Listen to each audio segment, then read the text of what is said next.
NEET UG paper leak అవడం వల్ల దగ్గరగా 23 లక్షల మంది విద్యార్థులందరూ కూడా చాలామంది ఇబ్బంది పడుతున్న పరిస్థితి. ఎస్, ఎన్టీఏ నిర్లక్ష్యం వల్ల ఈరోజు వాళ్ళందరూ కూడా చాలా ఇబ్బంది పడుతున్నారు. నేషనల్ టెస్టింగ్ ఏజెన్సీ వీరి నిర్లక్ష్యం వల్లే ఈరోజు పేపర్ లీక్ అయింది. ఆ పేపర్ లీక్ చేసిన వారు కూడా డబ్బుల కోసం విద్యార్థి జీవితాలతో ఆడుకోవడానికి సిద్ధమయ్యారు. అండ్ లీక్ చేసిన వాళ్ళలో బీజేపీ పార్టీకి సంబంధించిన వారు కూడా ఉన్నారంటూ కూడా కొన్ని పేర్లు కూడా బయటకు వచ్చాయి. వాళ్ళు ఎవరు అనేది నేను ఒకసారి మీకు క్లియర్గా చెప్పేందుకు ప్రయత్నిస్తాను.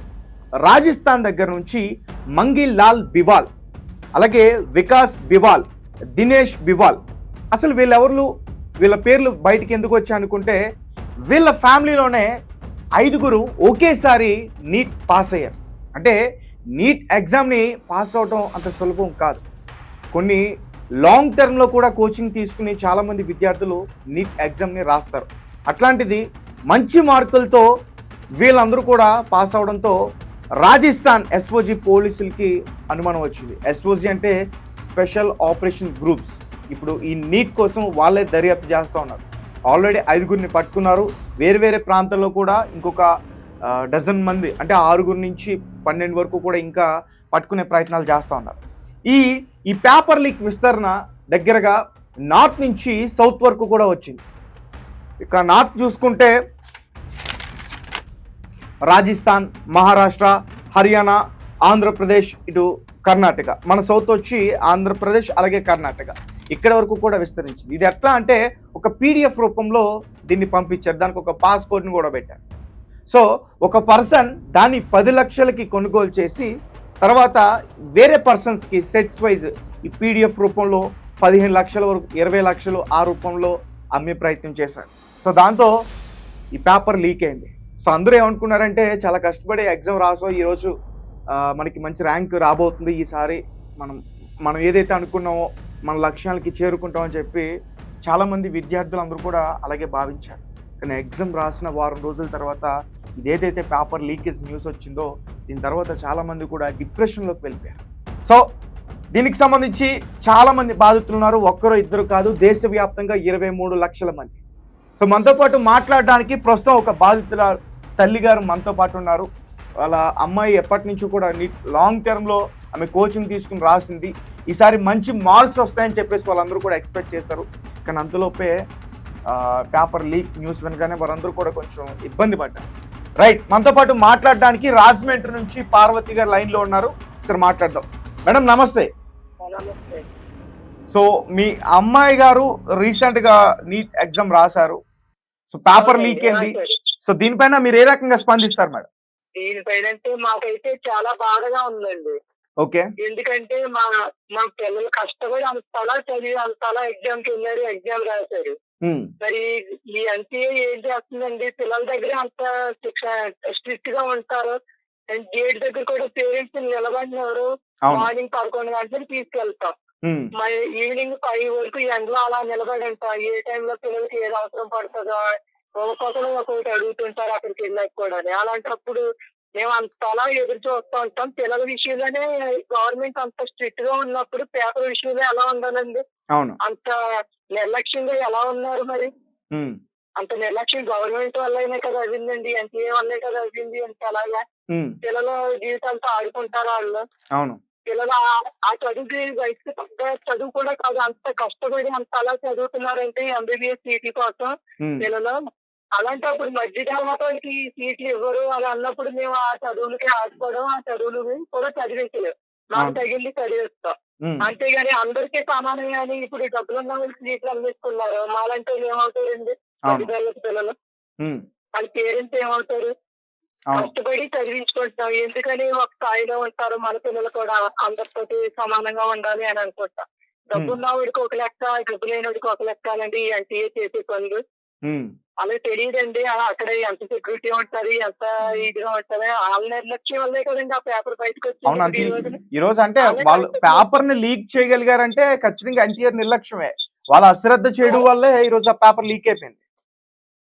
అదేనండి. ఆ అశ్రద్ధ వల్ల ఈ రోజు పిల్లల్ని గేట్ లోపల పంపించినంత స్ట్రిక్ట్ గా చేస్తున్నారు కదా! పిల్లల చేతిలో ఏమీ ఉండదు. ఆళ్ళు పేపర్ ఇస్తే ఆళ్ళు చదువుకుని రాసుకుంటారు. అక్కడే ఒక ఆఖరి మాట ఇయర్ రింగ్స్ పెట్టుకొని ఎవరో చేతుకున్న ఏదైనా తాడు కట్టుకున్నా అది కూడా తీయించేస్తారు. ఏటు తోటి ఏమీ ఉంచరు. ఒక నైట్ డ్రెస్ లాంటిది, ఒక టీ షర్ట్, ప్లాజో లాంటిది వేసుకునే రమ్మంటారు. అలాంటప్పుడు పిల్లల విషయంలో అంత స్ట్రిక్ట్ గా ఉన్నప్పుడు పేపర్ దగ్గర వాళ్ళు ఇంకెంత స్ట్రిక్ట్ గా ఉండాలండి. వాళ్ళ నిర్లక్ష్యం కాకపోతే ఇది. ఓకే. అంటే పిల్లల జీవితాలతో ఆడుకుంటారు వాళ్ళు. సో ప్రెసెంట్ మీ అమ్మాయి సిచ్యువేషన్ ఎలా ఉంది? అంటే ఆమె ఫీలింగ్స్ ఏంటి? అంటే ఆమె కష్టపడి చదివింది, కోచింగ్ తీసుకుంది, 1 ఇయర్ పాటు లాంగ్ టర్మ్ కోచింగ్ తీసుకుంది. సో సడన్ గా ఈ పేపర్ లీక్ అని తెలియగానే తన ఫీలింగ్స్ ఏంటి? తను ఎట్లా దీని గురించి మీతో షేర్ చేసుకోవడం గాని విషయాలు ఖచ్చితంగా బాధపడతారు ఎవరు, ప్రతి ఒక్కరు కూడా. చాలా బాధపడిందండి మా అమ్మాయి అయితే. చాలా బాగా చదువుకున్నది, తగ్గని మంచి మార్కులు వచ్చి ఈసారి నాకు సీట్ వస్తుంది అనేసి గ్యారెంటీగా సీట్ వస్తుంది అనేసి తనకు చాలా పెట్టుకుంది. ఇలా జరిగేసరికి చాలా బాధపడింది మా అమ్మాయి కూడా. ఎంతో బాధపడింది.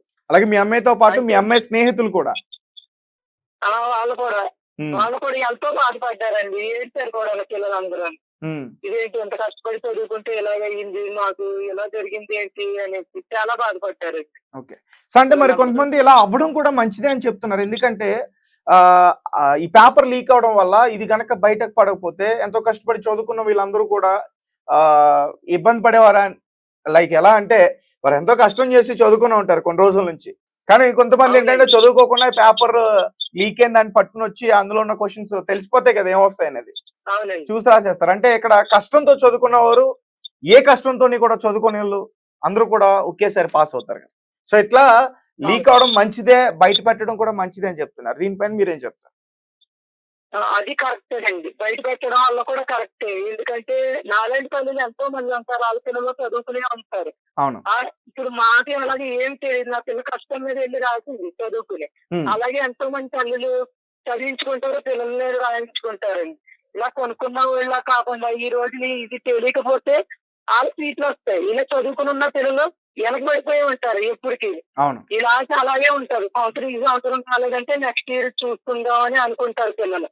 కానీ ఇది ఇలా కంటిన్యూగా జరుగుతూనే ఉంటారు. అప్పుడు డబ్బులు ఉన్న వాళ్ళకి కానీ మాకు ఉండదు కదండి సీటు. ఇలా బయటపడటం వల్ల కూడా మంచిగా అయ్యింది. ఎగ్జామ్ పెట్టుకుని మళ్ళీ మా పిల్లలు చదువుకుంటారు. వీళ్ళలో టాలెంట్ ఉంది, చదువుకుని నిరూపించుకోగలరు. నేను సీట్ తెచ్చుకుంటాను, నేను గ్యారంటీగా నా కాళ్ళు మీద నేను నిలబడతానన్న గ్యారంటీ వీళ్ళలో ఉంది. వాళ్ళు లేదండి. ఇలా బయట పెట్టడం వల్ల చాలా మంచిది అయ్యింది మాకు కూడా. విద్యార్థులందరూ కూడా పట్టుదలతోనే చదువుతారు. కానీ వీళ్ళు ఈ నేషనల్ టెస్టింగ్ ఏజెన్సీ NTA వీరు శ్రద్ధగా ఉండాలి కదా. వారు అశ్రద్ధంగా ఉంటే ఎంత కష్టపడి చదువుకున్నా, ఎంత ఎంత పట్టుదలతో చదువుకున్నా అదంతా కూడా ఇబ్బందే కదా. అవునండి. అందుకని వాళ్ళు కఠినంగా శిక్షించాలండి, బహిరంగంగా శిక్షించాలి. అలాంటప్పుడే వాళ్ళు భయపడతారు రెండోసారి. ఇది ఇలా చేస్తుంటే ఇలా జరుగుతుంది కదా అనేసి.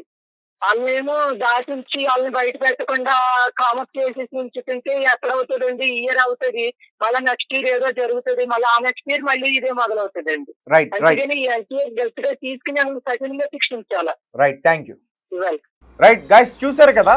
సో ఈ నీట్ యూజీ పేపర్ లీక్ కి సంబంధించి ఇప్పటి వరకు మెడికల్ స్టూడెంట్స్ ని 150 మందిని కూడా విచారించారు పోలీస్. సికార్, జుమ్జమ్, అలార్, జైపూర్ ఇటువంటి నగరాల్లో PDF రూపంలో చాలా మంది వరకు ఈ లీక్ అయిన పేపర్ వెళ్ళిపోయింది. ఒక పాస్కోడ్ని పెట్టి అందరు కూడా ఈ వాట్సాప్, టెలిగ్రామ్ వీటిలలో షేర్ చేసేసుకున్నారు. అయితే ఇదంతా కూడా ఎలా బయటపడింది అనే విషయం తెలియచేయాలంటే ఒక హాస్టల్ ఓనర్ అతనికి ఈ PDF ఫార్వర్డ్ అయింది వాట్సాప్లో. సో దీంతో అతనికి అనుమానం వచ్చి వెంటనే పోలీసులకి కంప్లైంట్ ఇచ్చింది. దాని ద్వారా ఈ పేపర్ లీక్కి సంబంధించిన విషయాలన్నీ కూడా బయటపడ్డాయి. అంటే కొన్ని హాస్టల్స్లో ఇది చాలామంది స్టూడెంట్స్కి ఫార్వర్డ్ అయింది. కోచింగ్ తీసుకునే వాళ్ళందరూ కూడా సిటీకి దగ్గరలో ఉన్న హాస్టల్స్లో ఉంటూ కోచింగ్ తీసుకుంటారు. ఎందుకంటే ఇవన్నీ కూడా సిటీలోనే ఉంటాయి కోచింగ్ సెంటర్స్.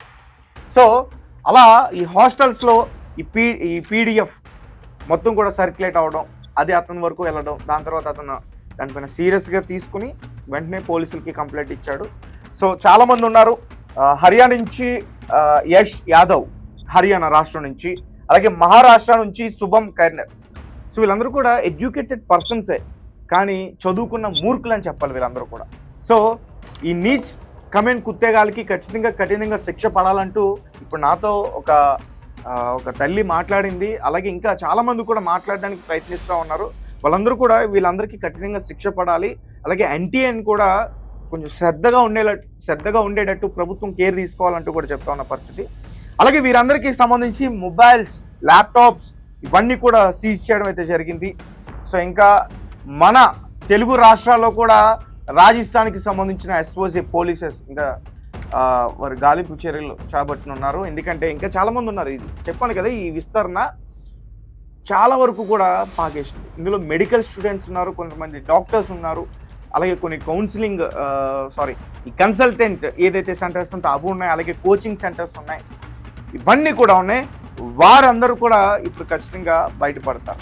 ఈ పేపర్ లీక్ని ఎవరైతే చేశారో వారందరూ కూడా ఖచ్చితంగా పోలీసుల నుంచి తప్పించుకోలేరు. అలాగే సో ఫైమా ఏదైతే ఈ ఫైమా ఉందో సుప్రీంకోర్టుని కూడా ఆశ్రయించింది, మళ్ళీ రీకండక్ట్ చేయాలి ఎగ్జామ్లు అంటూ కూడా చెప్తా ఉంది. అలాగే కొన్ని విద్యార్థి సంఘాలు వీళ్ళందరూ కూడా ఏం చేస్తున్నారంటే ఈ